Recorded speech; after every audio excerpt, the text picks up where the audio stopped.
గారికి, ఇంకా ప్రొఫెసర్ గారు కాలేజీ వైస్ గంగాధర్ గారికి, ఇంకా చాలా మంది హాజరైన మిత్రులందరికీ, ఈ సభల సమన్వయం చేస్తున్న రాష్ట్ర నాయకులు అన్నెల లక్ష్మణ్ గారు, రవీందర్ గారికి అందరికీ నమస్తే. అందరికీ జై బీసీఎస్సీ జై భారత రాజ్యాంగం.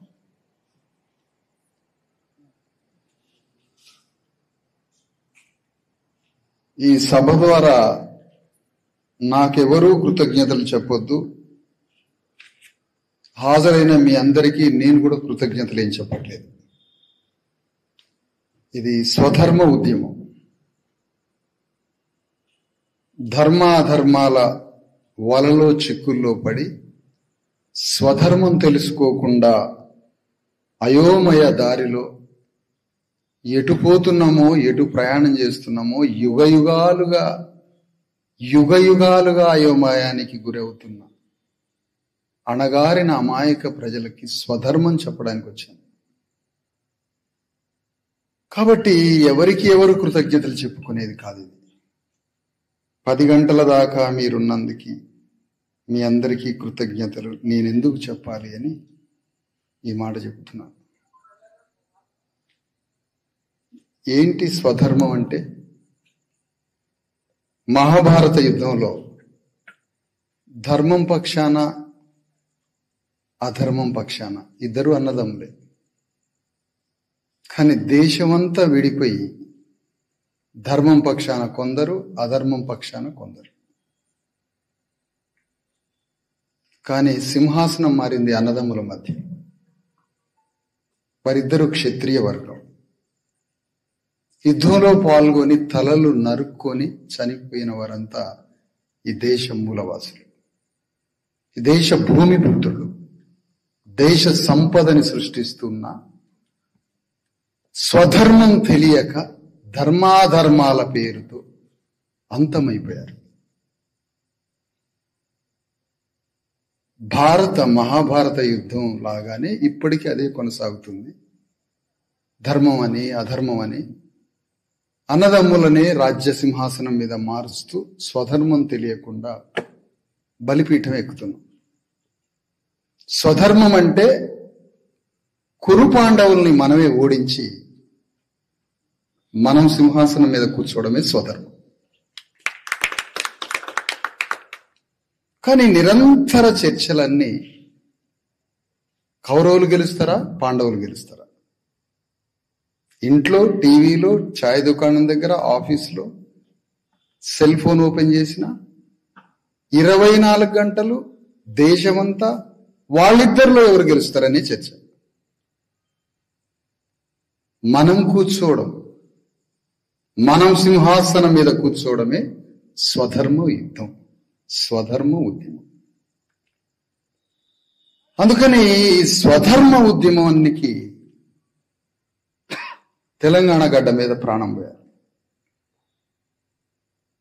అందుకోసం 3.5 కోట్ల మంది బీసీ ఎస్సీ ఎస్టీలకి మార్గం తెలియలేదు, ఎటు పోవాలనో తెలియదు. మర్రి చెన్నారెడ్డి నాయకత్వంలో తెలంగాణ ప్రజా సమితి అని ఒక మహా ఉద్యమాన్ని నడిపినప్పుడు దీనికి నాయకత్వం ఎవరు వహిస్తున్నారని ఒక్క ప్రశ్న రాలే ఆ రోజు. సరే, అది పోయింది, అంతవరకు పోయింది. మర్రి చెన్నారెడ్డి నాయకత్వంలో తెలంగాణ రాష్ట్ర ఆవిర్భావం జరిగితే అందులో మాకు భూమికి వాటా ఉందా అని ఒక్క ప్రశ్న రాలేదు. బేసిక్ ఫండమెంటల్ క్వశ్చన్ ఏంటంటే, ఒక తెలంగాణ రాష్ట్రం ఏర్పడితే ఆ రాష్ట్రంలో మాకు భూమి పంపిణీ జరుగుతుందా అనే ప్రశ్న ఎందుకు రాలే? ఇది చాలా విచిత్రంగా ఉంది. 3.5 కోట్ల మంది హిప్నటిజం అయినామా ఇక్కడ? ఈ ప్రశ్న ఎందుకు ఉదయించలేదు? నీళ్లు, నిధులు, నియామకాలేంటి? తెలంగాణలో ఉన్న దుఃఖము, యుగయుగాల బానిసత్వము, తెలంగాణలో నలిగిపోయి మరణించి బలైపోయి మొత్తం భూస్వామ్య వ్యవస్థ దగ్గర బలైపోయినాం కదా. ప్రపంచంలో ఎక్కడా లేని విధంగా 2.5 లక్షల ఎకరాల భూస్వాముల యొక్క రికార్డు ఉన్నది కదా తెలంగాణలో. అలాంటి భూస్వాముల దగ్గర మన తాతలంతా బానిస చాకిరీ చేశారు కదా, రెక్కల్ని వాళ్ళకు ఒప్పజెప్పి. కానీ భూమి ఎందుకు అడగలేదు తెలంగాణ రాష్ట్ర ఉద్యమంలో? లేదా తెలంగాణ ఉద్యమానికి నాయకత్వం వహించిన వారు భూమిని పంచుతామని ఎందుకు మాట్లాడలేదంటే, భూమిని కాపాడుకోవడానికే వాళ్ళు ప్రయాణం చేస్తున్నారు కాబట్టి భూమి ఎట్లా పంచుతారు? మరి మనం ఎందుకు అడగలేదు? మనకి స్వధర్మం తెలియదు కాబట్టి. ఆ అన్న పోయి ఈ అన్న రావాలి కాబట్టి. ఇది అన్నదమ్ముల యుద్ధం కదా. ఇప్పుడు ఒక మిత్రుడు దేవుడు అంటూ ఉన్నాడు, పాపం బండింది, 10 సంవత్సరాల వెలమరాజ్యం పోయింది అన్నాడు. దేవుడు తీసుకొచ్చిండా మరి రెడ్డిని? ఆ భగవంతుడే రెడ్డి గారిని తీసుకొచ్చిండా? అందుకని ఆంధ్ర సోదరుడు తెలంగాణ సోదరుడుగా చూసి వీళ్ళిద్దరూ రాజసింహాసనాలను మార్చుకున్నారు తప్ప భూమిని పంచాలని ఒక మాట రాలేదు. నీళ్లు నిధులు నియామకాలనే అంశంలో 3.5 కోట్ల మంది చిక్కుకుపోయారు. తెలంగాణ వస్తే రాజ్యం ఎవరికి అనే ప్రశ్న రాలే. తెలంగాణ వస్తే భూమిని ఎవరికి పంచుతారనేది రాలే. తెలంగాణ వస్తే సంపద ఎవరికి పంచుతారనేది రాలే.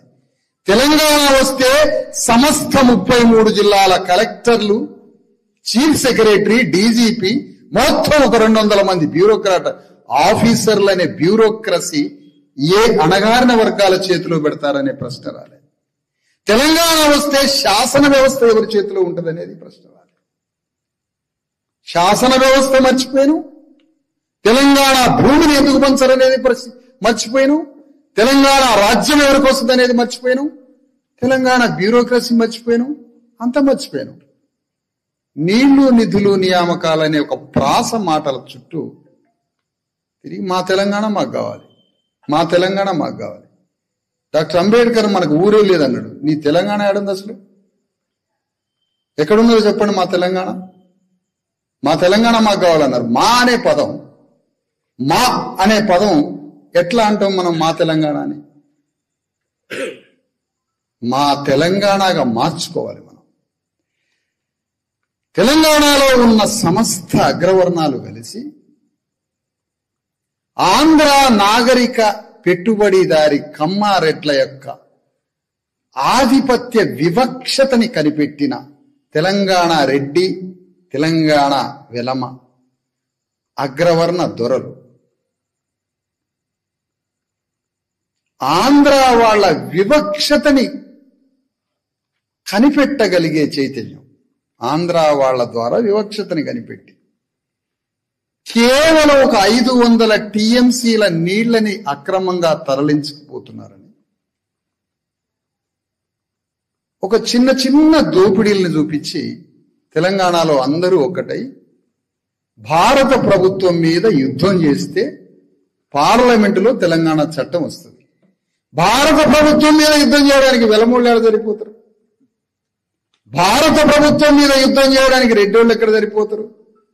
కాబట్టి భారత ప్రభుత్వం మీద బల ప్రయోగాన్ని వదలడానికి 3.5 కోట్ల మంది బీసీ ఎస్సీ ఎస్టీలు కావాలి. వాళ్ళని రోడ్ల మీదకి తరలించాలి. భారత ప్రభుత్వం నుంచి వస్తున్న బిఎస్ఎఫ్, సిఆర్పిఎఫ్ మిలిటరీ బలగాల మీదికి తెలంగాణ బీసీ ఎస్సీ ఎస్టీల బలం వాళ్ళ మీదకి పోవాలి. ఇంతకీ భారత ప్రభుత్వం పంపిస్తున్న సిఆర్పిఎఫ్, బిఎస్ఎఫ్, పోలీసు, మిలిటరీ కూడా బీసీ ఎస్సీ ఎస్టీలే. తెలంగాణ నుంచి వంట మార్పులో లేదంటే తలకి గుడ్డ కట్టుకుని ఉస్మాన్ యూనివర్సిటీలో రాళ్లేసిన మన విద్యార్థులు బజారుకు వచ్చి కొట్లాడతాం అనే పదాలు మాట్లాడే మనము ఎవరి మీద కొట్లాట, ఎవరి మీద రాళ్లు మనే?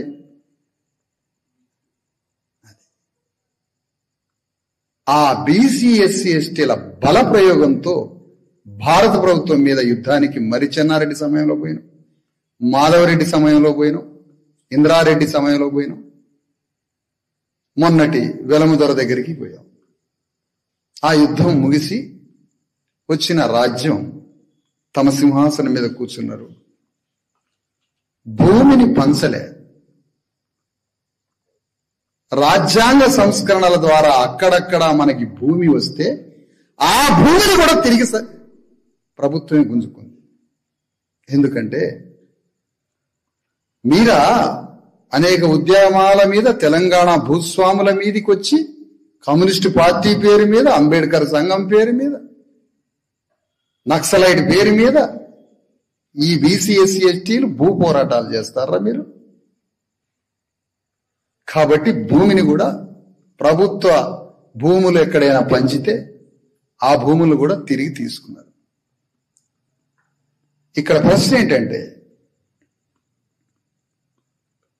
తెలంగాణ రాజ్యం వచ్చినప్పుడు ఇందులో బీసీ ఎస్సీ ఎస్టీల వాటా ఏమిటి అనే ప్రశ్న లేకుండా ఉద్యమించిన అమాయక ఉద్యమం ఏదైనా ఉంటే ప్రపంచంలో తెలంగాణ ఉద్యమం.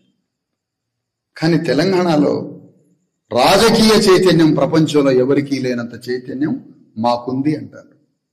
వచ్చే రాజ్యంలో వాటా అడగని వాడికి రాజకీయ చైతన్యం ఎట్లుంటది? ఎంత అమాయకత్వం మనది. తెలంగాణ రాజ్య ఆవిర్భావంలో మా వాటా ఎంత అనే ప్రశ్నే ఉదయించని వాడికి రాజకీయ చైతన్యం ఎట్లున్నట్టు? ఎంతటి అమాయకులు మనం. కానీ ముస్లింలకు ఉన్నది. తెలంగాణ వస్తే మా వాటా ఎంత. అందుకని కర్నూల్ని కడపనేమో, కర్నూల్ని అనంతపురం అన్న కలిపితే మా జనాభాకు తగ్గ వాటా. మరి బీసీ ఎస్సీ ఎస్టీలకు ఎందుకు రాలే ఈ ఆలోచన? కాబట్టి ఈ అమాయకులకి స్వధర్మం నేర్పాలి. ఈ అమాయకులకి మార్గం తెలియజేయాలి. దారిని, బాటని, తోవని చూపియాలి. లేకపోతే గొర్రెల్లాగా, పశువుల్లాగా వెళ్ళిపోయి ఎక్కడో తలనిచ్చేస్తాం. అది మహాభారత యుద్ధమేనా? చివరికి బాహుబలి సినిమాలో అన్నదమ్ములే సింహాసనం మారింది. దానికి 2000 కోట్లు ఉపజెప్పినాం.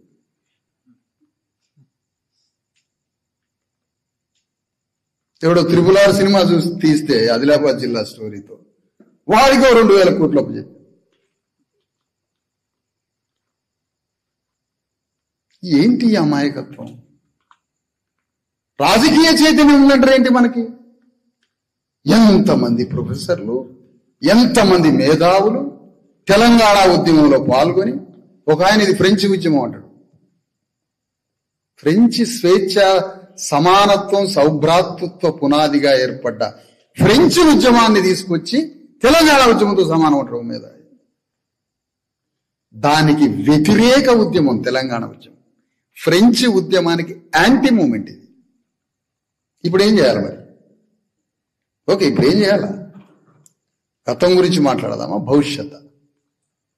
తెలంగాణలో రెడ్లంతా, తెలంగాణ వెలమదొరలంతా, తెలంగాణలో కరణం దొరలంతా, తెలంగాణలో అగ్రవర్ణ భూస్వామ్య పెట్టుబడిదారులందరూ కలిసి ఒక జేఏసీగా ఆవిర్భవించి తెలంగాణ రాజ్యాన్ని తెచ్చి వేలాది సంవత్సరాలుగా బీసీ ఎస్సీ ఎస్టీల మీద ఉన్న పగ ఉంది కదా, ఆ పగని మరింత పదునెక్కించుకొని తమ రాజ్యాన్ని పునర్జీవింపజేసుకున్నారు కదా. రాజ్యం రాలే, తెలంగాణ రాజ్యాన్ని పునర్జీవింపజేసుకున్నారు. అంటే భారత రాజ్యాంగం ద్వారా తమ తమ సంస్థానాల, రెడ్డి వెలమల సంస్థానాలు ఉండే తెలంగాణలో, అవి రాజ్యాంగం ద్వారా భూస్థాపితమైనవి కాబట్టి తమ సంస్థానాల రాజ్యాన్ని పునర్జీవింపజేసుకున్నారు తెలంగాణ రావడం ద్వారా. రెడ్డి వెలమ కరణం ద్వారా అంతో ఎంతో భూములు పంచినప్పుడు ఆ భూములను కూడా తమ చేతిలోకి తీసుకున్నారు. ఇప్పుడు ఏం చేయాలి మరి? మనం కూడా బీసీ ఎస్సీ ఎస్టీలం బంధువులమై, బీసీ ఎస్సీ ఎస్టీలం బలగమై, మనమంతా ఒక్కటై మనం కూడా బీసీ ఎస్సీ ఎస్టీ జేఏసీని స్థాపించి వచ్చిన తెలంగాణ రాష్ట్రంలో మన రాజ్యం కోసం ఒక జేఏసీ యుద్ధం ఎందుకు చేయకూడదని ఇది పెట్టడం జరిగింది సంఘం. దానికోసమే ఈ సంఘం. ఏం పని మనకు అసలు? ఒక చాకలాయనకి ఏం పని? బుద్ధిజీవి, చదువుకున్న చాకలాయన. చాకలోళ్ళందరినీ ఆర్గనైజ్ చేసి ఈ రాజ్యంలో మా వాటా ఎంతని యుద్ధం చేయడమే నీ పని. మంగళాయన పని అదే, మాదిగాయన పని అదే, మాలాయన పని అదే, గౌన్లాయన, గోళ్ళాయన, ముదిరాజు, పద్మశాలి, విశ్వబ్రాహ్మణుడు, సమస్త అణగారిన కులాల్లో ఉన్న రాజ్యాంగ పండు ద్వారా చదువుకున్న మనం నువ్వు 6 సాయంత్రం ఇంటికి పోతానంటే కుదరదు. ఇది రాజ్యం కోసం జరిగే యుద్ధం. ఇది రాజ్యం కోసం జరిగే యుద్ధం. కాబట్టి ఈ యుద్ధంలో నాకు కృతజ్ఞతలు చెప్పడం అంటే మీరు తప్పించుకోవడం. మీకు నేను కృతజ్ఞతలు చెప్తానంటే నేనేమైనా విశ్రాంతి తీసుకున్నాం అనుకుంటున్నా. ఏంటి అసలు మన పోరాటం? శ్రీరామ రాజ్యం అంటే పాలిటిక్స్, అది యెహోవా రాజ్యం అంటే పాలిటిక్స్, అది రాజ్యం అంటారు, సమాజం అనట్లే వాళ్ళు. అశోక రాజ్యం ఇది కూడా పాలిటిక్సే. అశోక రాజ్యం రాజ్యాంగం ఆమోదించిన దేశ చరిత్రలో ఉన్న జాతీయ జెండా మీద ఉన్న భారత ప్రభుత్వ చిహ్నమైన అశోక రాజ్యాన్ని పునర్జీవింపజేయడానికి నువ్వు పాలిటిక్స్ చేయాలి. ఎందుకు? అశోక రాజ్య ప్రేరణ స్ఫూర్తి అజెండా ద్వారా రాజ్యాంగం లిఖించి రాజ్యాంగం ద్వారా మనందరినీ సమాజంలో తీసుకొచ్చి జీవం పోసిండు మనకి. అంబేద్కర్ హక్కులు ఇయ్యలే, హక్కులు కాదు, చిన్న మాట, సముద్రంలో ఇసుకలేనంత మాట.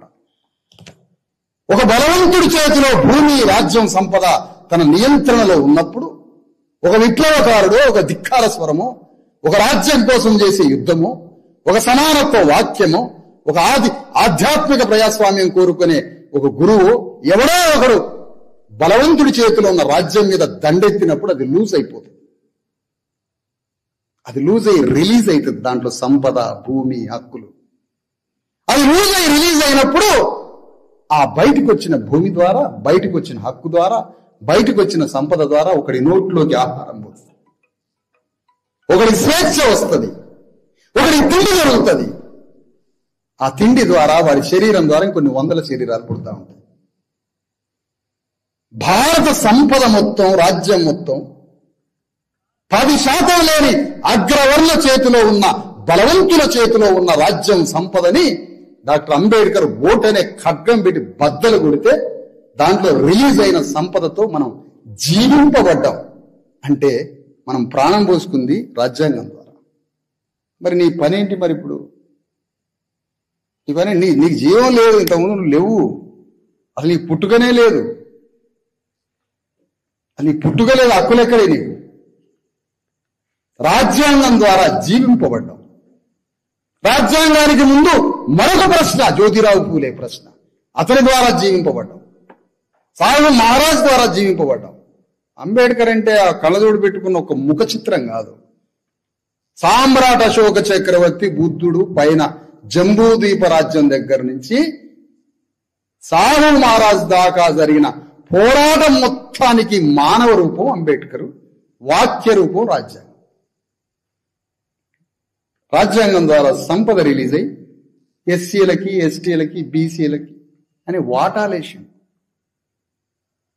రాజ్యాంగం యొక్క లక్ష్యం సంపూర్ణంగా నెరవేరాలంటే, ప్రజాస్వామ్యం ఇంకా పరిడవిల్లాలంటే, దాని యొక్క గమ్యం మరింత చేరాలంటే కులగణన జరగాలి. దాంతో డిస్ట్రిబ్యూట్ కావాలి. ఇదంతా ఎక్కడి నుంచి వస్తున్నది? మనకి అందరం సమానంగా బతికిన రాజ్యం ఉంది ఒకప్పుడు. అది అశోక రాజ్యమో, దాని పూర్వకాలంలో ఉన్న జంబూద్వీప రాజ్యం ఒక రాజ్యం ఉంది. ఇప్పుడు ఈ స్వధర్మం ఏంటి? ఈ రాజ్యాంగం ఇచ్చిన ఆయుధాలతో మనం ఈ రాజ్యాన్ని తెచ్చుకోవడం. ఎట్లా కావాలి?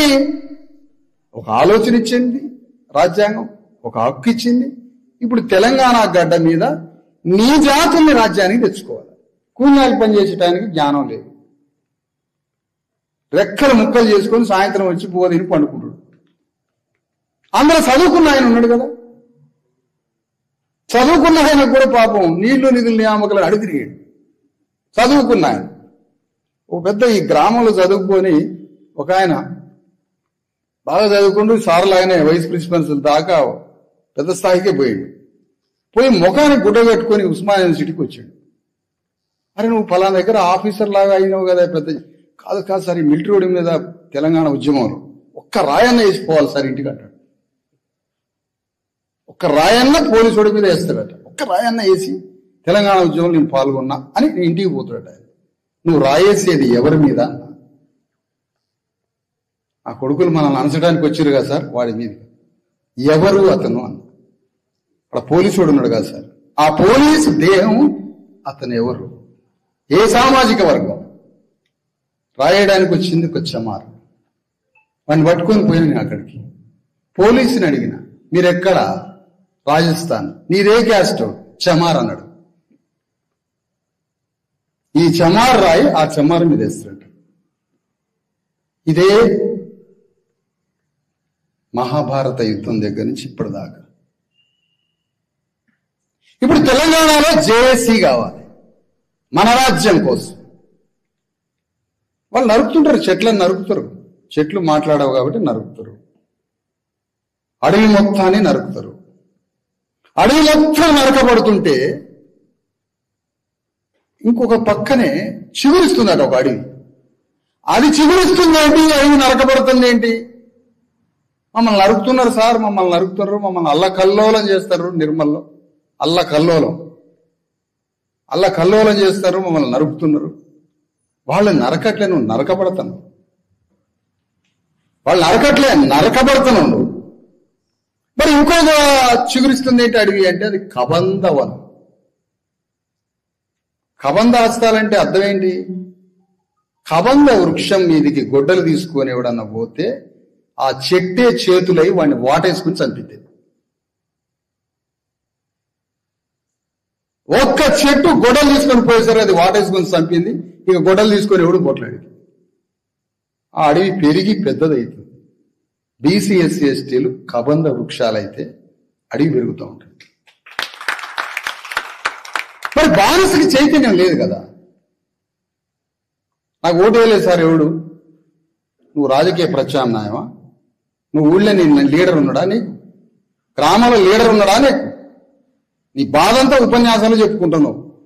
కానీ నువ్వు గ్రామానికి పోయి అక్కడ ఉన్న రెడ్డి వెలమదొరలకి అభిముఖంగా అంబేద్కర్ ఫూలే తరపున ఆ ఊళ్ళో ఓటనే గొడ్డలు పట్టుకొని ఎదురుగా నిలబడే అభిముఖ నాయకుడిని నువ్వు సృష్టించకుండా నీ ఉపన్యాసంతో ఓట్లు పడతాయా?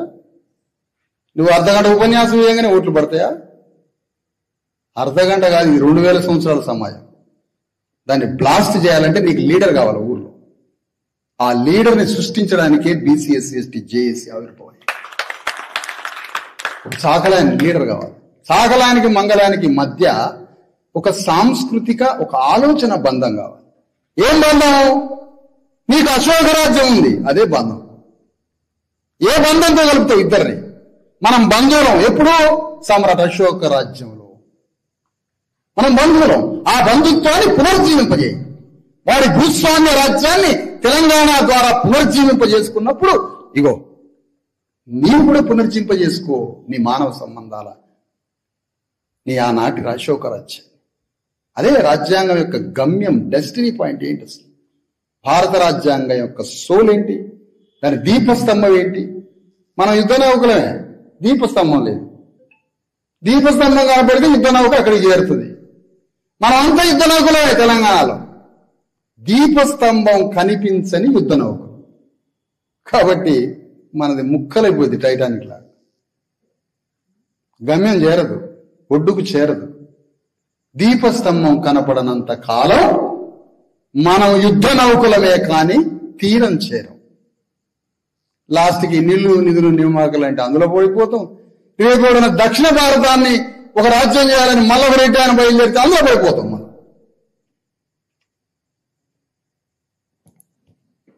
తెలంగాణ గడ్డ మీద బీసీ ఎస్సీ ఎస్టీ జేఏసీ ఒకటి అవసరం.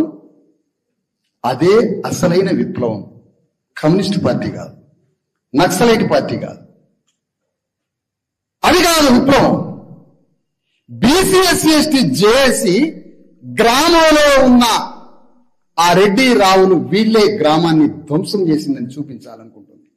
కానీ కమ్యూనిస్ట్ పార్టీ, నక్సలైట్ పార్టీలు వీళ్ళు 5 అన్నదమ్ములు ఉంటాడు. ఊళ్ళోనే 5 ఉంటారు మొత్తం, రెడ్లు రావులు. అందులో కూడా కమ్యూనిస్ట్ పార్టీ ఉంటాడు. ఇంకా నువ్వు ఏడిపోతావు తెలుసా?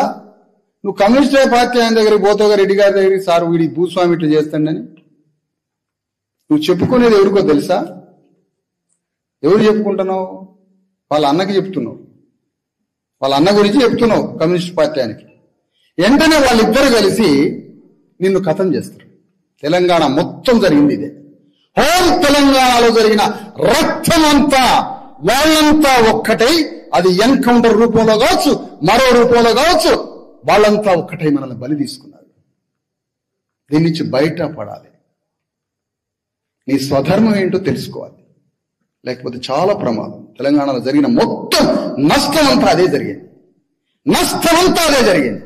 కానీ బీసీ ఎస్సీ ఎస్టీ జేఏసీ ఎట్లా వస్తాడు నిలగ రెడ్డి గారు? ఎట్లా వస్తాడు అంటారా? నేను ప్రజాస్వామ్యవాదిని, నన్ను రాణిస్తారా అంటాడు. ప్రజాస్వామ్యవాది అయితే మా కుర్చీలని చదివి, జెండాలు అన్ని చదివి మా కోసం ఏదైనా చేస్తే నువ్వు ప్రజాస్వామ్యవాది. ఆడ బయట నిలబడి మాకు అన్నాలు వడ్డీయటం, ఆ పని చేయి. నువ్వు ఇన్నాళ్ళు చేసినావు కాబట్టి కరెంటు స్తంభం ఎక్కి జెండా కట్టు మా కోసం. నువ్వు ప్రజాస్వామ్యవాది కదా. మీ కరెంటు స్తంభాలకి జెండా కట్టేటోళ్ళు ఎవడన్నా రిటర్న్ చూపిస్తారా?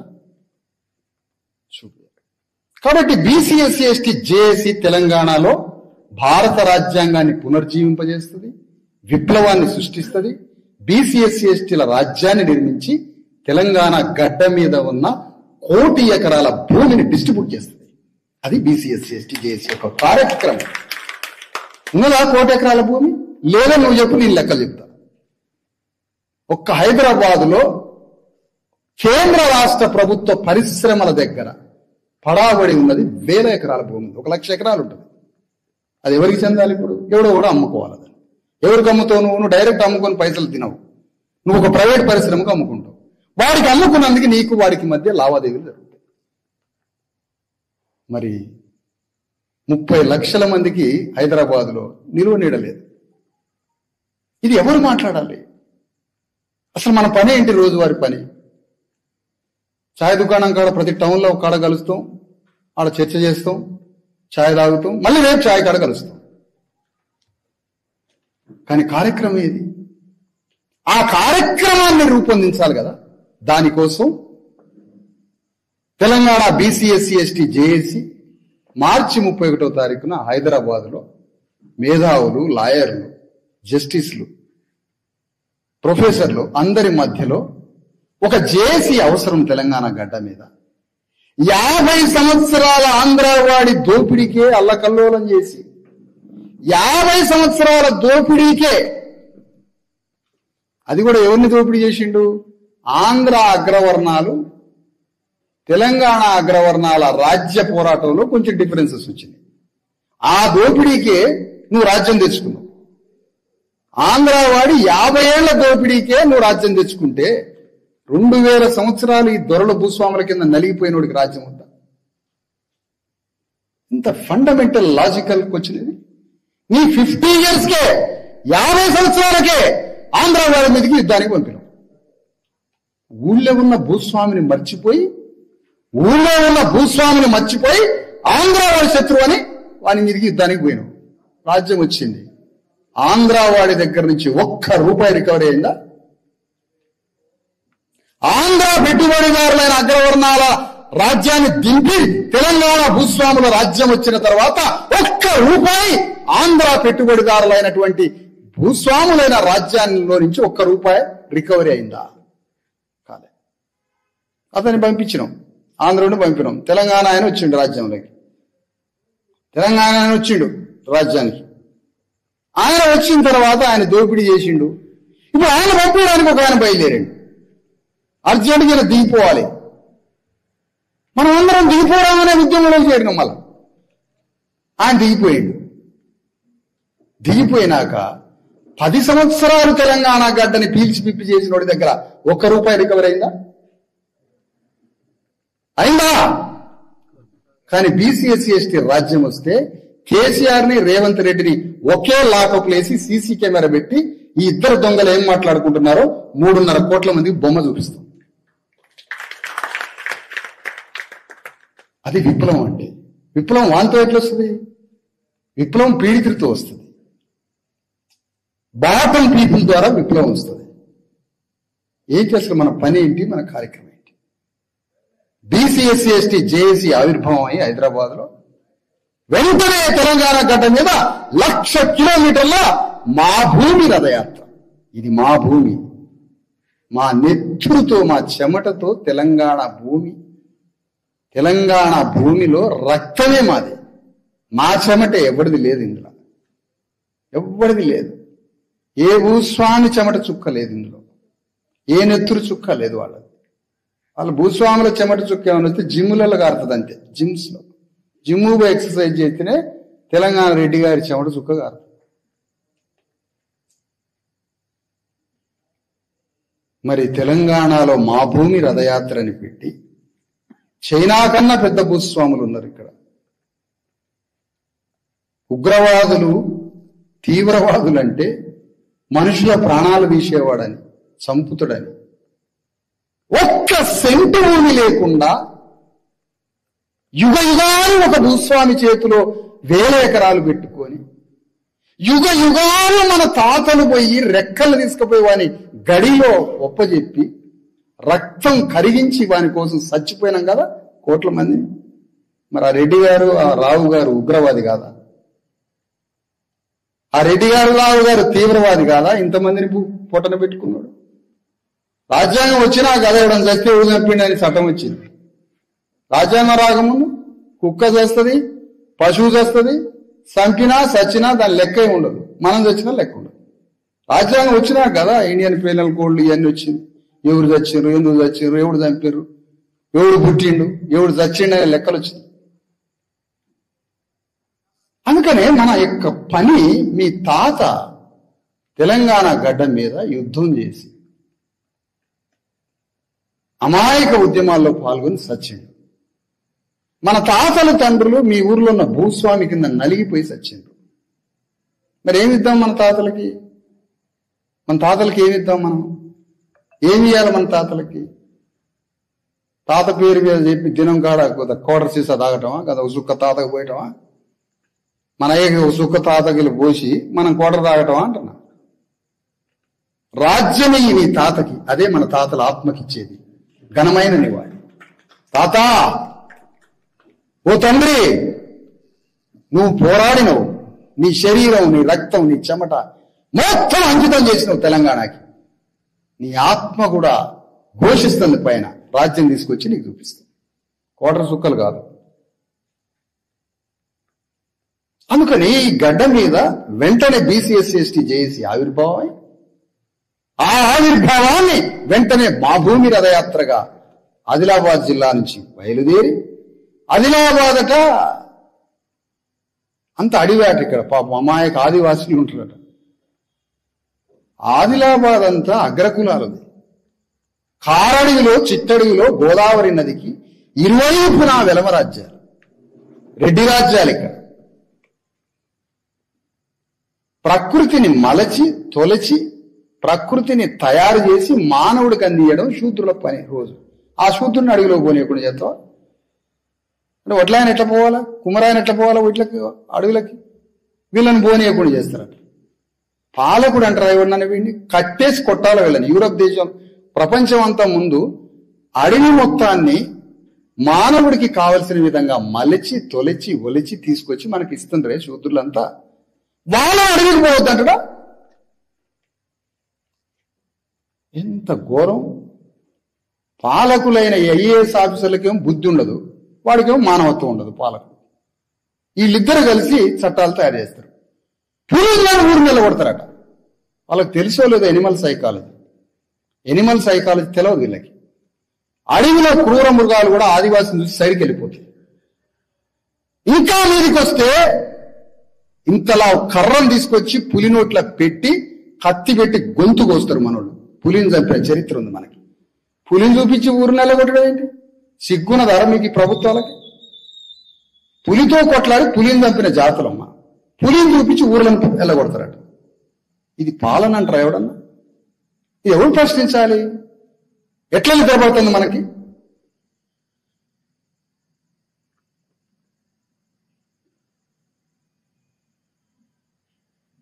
ఈ రాజ్యం తీసుకొచ్చేది ఎవరి కోసమో తెలుసా?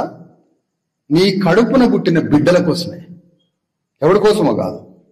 నీ పిల్లల కోసమే రాజ్యాంగాన్ని మరింత మరింత మరింత పునర్జీవింపజేసి, ప్రజాస్వామ్యాన్ని మరింత పునర్జీవింపజేసి, ఆ ప్రజాస్వామ్యాన్ని, రాజ్యాంగాన్ని పునర్జీవింపజేయడం ద్వారా ఈ సంపద, ఈ రాజ్యం మరింత మరింత డిస్ట్రిబ్యూట్ అయ్యి ఆ హక్కు, ఆ పండు నీ బిడ్డ నోట్లోకి వస్తుంది. దానికోసమే నేను కొట్లాడేది. ఇదే అసలైన ఉద్యమం, అసలైన విప్లవం. ఇదే మన పని, మన బీసీ ఎస్సీ ఎస్టీల పని ఇదే. మన పని జరగకుండా ఉండడానికి రెడ్డి రావులు రోజు కలుస్తుంటారు. రోజు కలుస్తారు. ఎందుకో తెలుసా? మనం చైతన్యం అయితే వాళ్ళు కలుస్తూ ఉంటారు. అందుకనే ఇక్కడ బీసీ ఎస్సీ ఎస్టీ జేఏసీని స్థాపించి తెలంగాణలో ఉన్న 600 మండలాలలో 12,000 గ్రామాల్లో ఈ కమిటీల నిర్మాణం ద్వారా తెలంగాణలో ఒక సాంస్కృతిక, సామాజిక, రాజకీయ విప్లవాన్ని తీసుకొచ్చి మనకు కావలసిన సామాజిక న్యాయాన్ని, మనకు కావలసిన రాజ్యాన్ని స్థాపించడానికి మనమంతా ఒకటే. ఈ ఒక్కటి కావడమే మన పని, మన రోజువారీ పని, మన రోజువారీ కలయిక దీనికోసం. అందుకోసం మనం అన్ని కులాలు ఒక్కటి కావాలి. మనం ఇంతవరకు ఎవరిని అడగలే ఈ రాజ్యంలో వాటా ఎంత, ఎవరిని అడగలే. మనం ఏ ఉద్యమం వస్తే ఆ ఉద్యమంలోకి వెళ్ళిపోయాం. కేసీఆర్ తీసి పారేయాలా అని రెడ్డి గారు బయలుదేరుతాడు. ఆయన నెంబర్ తిరిగితే రాజ్యం వచ్చింది. కేసీఆర్ తీసేయాలా, తీసేయి. మరి వచ్చిన రాజ్యంలో మా వాటా ఎంత? ముందు ఆయన తొలగిపోవాలంతే. ముందు ఆంధ్రోడు పోవాలా, బర్రా వెళ్ళిపోయిన ఆంధ్రోడు పోవాలా, తెలంగాణ వచ్చింది, ఇది పోవాలా. ఎవరు రావాలి మరి? రెడ్డి గారు. మరి స్వధర్మం ఏంటి? రెడ్డి రావులనే అన్నదమ్ముల్ని ఉరికంబం ఎక్కించి మనం ముఖ్యమంత్రి పీఠాన్ని పట్టుకోవాలి. ఇది ప్రోగ్రాం. ఒకటే సిగ్నేచర్, ఒక్కటే సంతకంతో భూమిని పంచుకోవచ్చు. ఎందుకంటే ఆ భూమి మనది. 2,50,000 ఎకరాలు భూస్వామి తనకి 2,50,000 ఎకరాలు ఉండాలని కాదు అతని కోరిక. ఏంటో చెప్పండి? మనకి భూమి ఉండకూడదు అని. ఎంత పెద్ద ప్రశ్న ఇది, ఎంత పెద్ద మాట. నీకు భూమి ఆత్మగౌరవం వస్తుంది, స్వశక్తిగా నిలబడతావు, నీ భూములు తింటావు, విప్లవ ఆలోచన వస్తుంది, రాజ్యాన్ని తెచ్చుకోవాలని ఆలోచన వస్తుంది, ఆత్మగౌరవం వస్తుంది, స్వశక్తిగా నిలబడతావు. కాబట్టి నీకు భూమి ఉండకూడదు. మరేం చేయాలి? నువ్వు 7 సంవత్సరాలకే పోయి భూస్వామి గడిలో నీ రెక్కలు తీసుకుపోయి అడబడేయాలి. అంత క్రిమినల్స్ ఇక్కడ జరిగినటువంటి. అందుకనే తెలంగాణ గడ్డ మీద మన రాజ్యానికి రావడమే మన మహనీయులకి అందించే ఘనమైన నివాళి. ఇదే మన స్వధర్మ ఉద్యమం, ఇదే మన స్వశక్తి ఉద్యమం, ఇదే బీసీ ఎస్సీ ఎస్టీల ఉద్యమం. అగ్రకుల ప్రజాస్వామ్యవాదులు కూడా కలుపుకుంటాం. కానీ నువ్వు ప్రజాస్వామ్యవా కాదా అనడానికి మా దగ్గర స్కేల్స్, మెజర్లు ఉంటాయి. మిమ్మల్ని వాడే సందర్భం వస్తే వాడతాం కూడా, ఎన్నికల సమయంలో కలుపుకునే సందర్భం వస్తే కూడా కలుపుకుంటాం. కానీ నీ లెక్క కూడా తెలుసుకుంటాం. అగ్రకులాల్లో ఉన్న పేదలు ఉన్నారు, ప్రజాస్వామ్యవాదులు ఉన్నారు, ప్రేమగల్లుడు ఉన్నాడు. కానీ దానికి కొలతలు ఉంటాయి దానికి. అందుకని మనం అంతా ఒకటై తెలంగాణ గడ్డ మీద రాజ్యాన్ని స్థాపించుకునే ఉద్యమం ఇది. ఈ ఉద్యమంలో అన్ని కుల సంఘాలు భాగస్వాములు కావాలి. కుల సంఘం యొక్క లక్ష్యము నీ కులాన్ని కట్టుకొని రాజ్యాన్ని తెచ్చుకునే ఆలోచన కలిగి ఉండాలి. కుల సంఘానికి రాజ్యం తెచ్చుకోవాలనే ఆలోచన లేకపోతే సాకలోళ్ళు, మంగళోళ్ళు, ముదిరాజులు, గంగపుత్రులు అందరు రోడ్ల మీదకి వచ్చి ఇంకోటికి రాజ్యాన్ని ఉపజెప్పడానికి ప్రోగ్రాం కడతారు. తెలంగాణ ఉద్యమం, అందులో అన్ని కులాలు పోయినాం. కానీ నీకు రాజ్యం రావాలనే లక్ష్యం ఉంటే ఆ ఉద్యమంలో పాల్గొనవు. కానీ నీకు రాజ్యం అనే ఉద్యమం లేదుగా. అందుకని కుల సంఘానికి ఏమై ఉండాలి? భూమి తన చుట్టూ తిరుగుతూ సూర్యుడి చుట్టూ తిరిగినట్టుగా నీ కులానికి రావాల్సిన సామాజిక హక్కులు, రాజకీయ హక్కులు, వాటా ఏదైతే ఉందో అదంతా మాట్లాడుతూనే నువ్వు ఈ రాజ్యంలోకి రావాలి. ఈ రాజ్యంలోకి నువ్వు రావాలి. ఆ లక్ష్యం కుల సంఘానికి కలిగి ఉండాలి.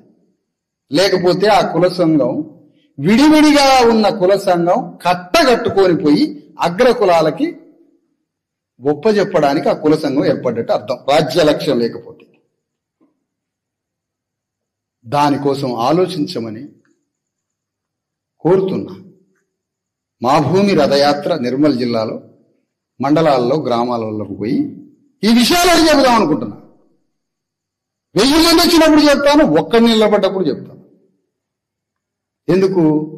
వీరుల లక్షణం, మహనీయుల యొక్క లక్షణం, మహనీయుల యొక్క మార్గంలో నడిచే వాళ్ళ లక్ష్యం ఏంటి? యుద్ధంలో ఉండాలి.